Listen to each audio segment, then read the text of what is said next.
Okay, so now after doing the primary screening, I included roughly 19 articles. I didn't do the whole primary screening of 200 articles. As you can see, a bit are unfiled as well, but I just saw,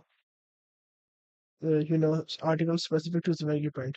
So now, as you can see, we click on included, and the first one is drugs for migraine. Now, the reason I included this is because it can have Zavegepant. So we're not gonna take any chances.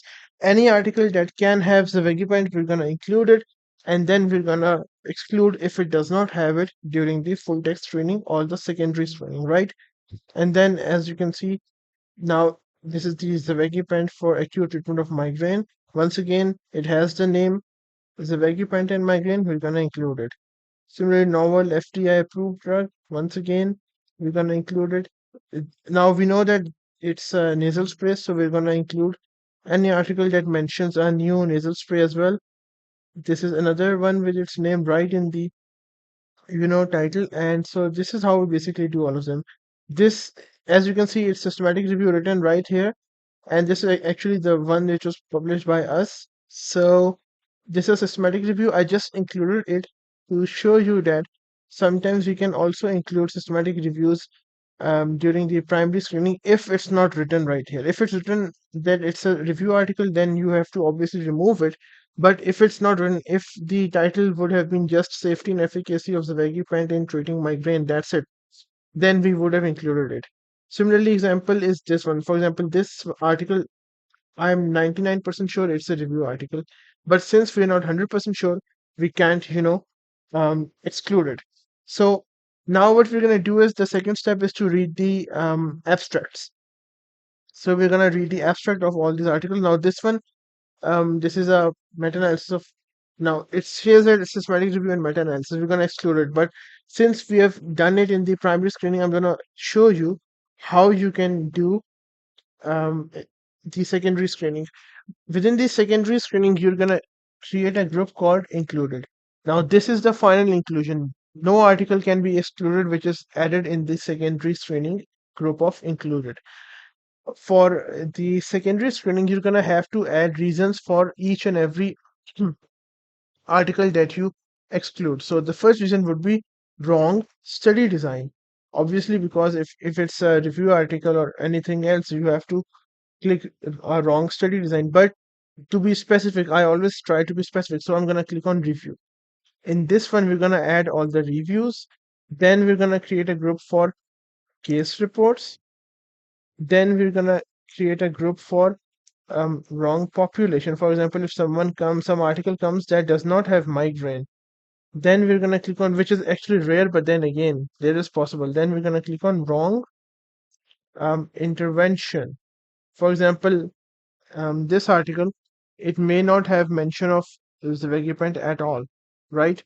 So this, and then we're gonna click on lastly, wrong outcomes. We also need to see that the outcomes that we are seeing are pullable. If they are not pullable, then we don't have any choice in it. So we're gonna search this article.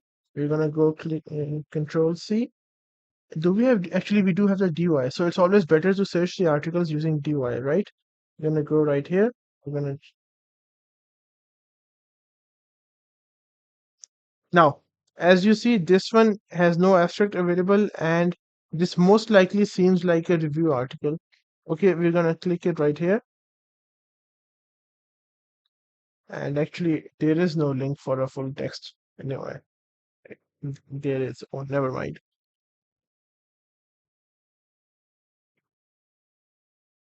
Yeah, we're gonna review the article, and as I said before, this one looks like a review article. So we're gonna take this one and drag it here in the review section. Okay, now the second article, we're gonna click on it once again, the DOI, and we're gonna screen it fully. I'm 90% sure it's also a review article. If it's not the same one, I think it's the same one. Yeah, it's the same one. Never mind.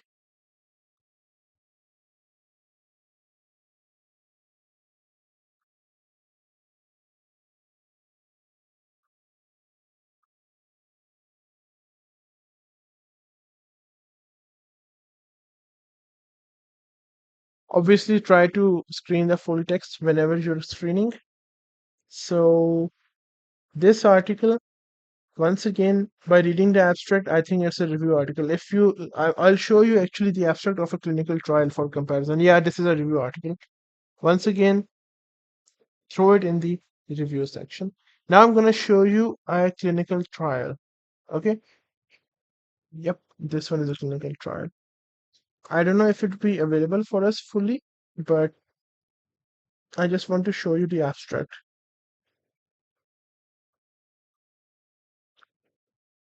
Yeah. So, no abstract available. Yeah, there we go. So, in a clinical trial, the abstract will have a detailed methods and a detailed results or findings section. Moreover, it will also have a NCT number. So, these are the things that you're going to look for in a clinical trial. As you can see that this one would be included because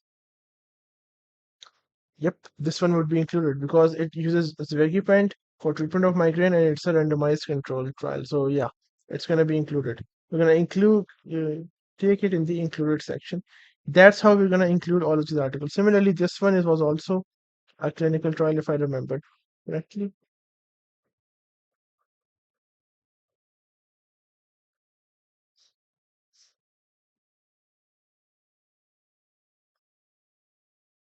Yep, Zvegiprant for migraine and phase 2 or phase 3 double blind RCT. So we're also going to include this article.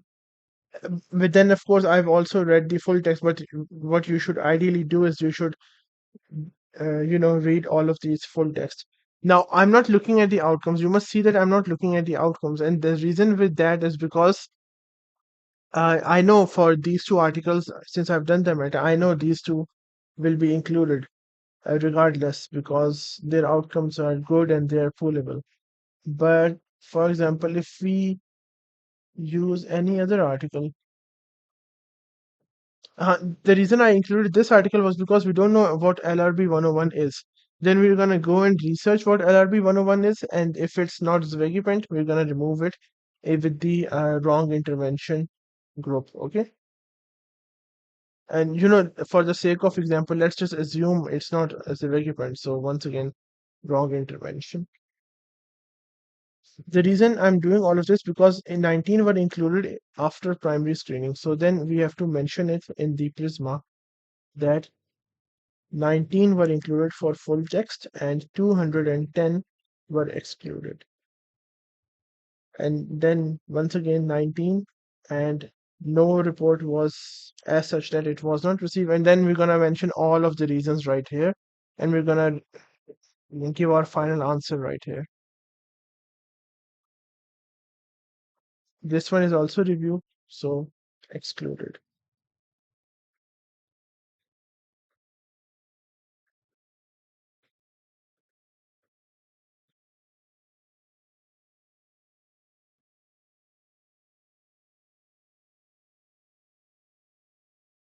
See, the word extraction would show that it's a review article. Once again, excluded. So all of these tips and techniques that I'm showing you, these are important because that's how you're gonna differentiate between a review article and a non-review article.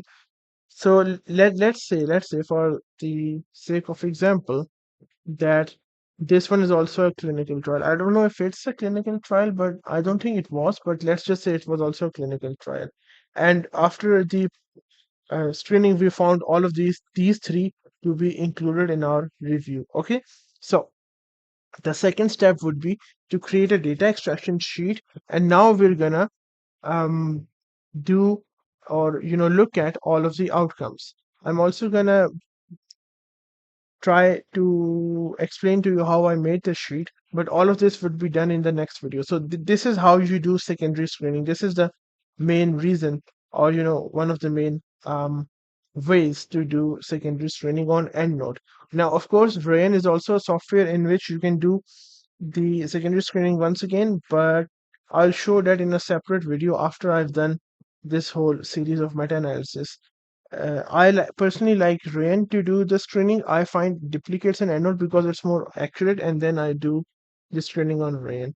Anyways, with that being said, I hope the video was helpful, and We're gonna see you in the next video. Bye bye.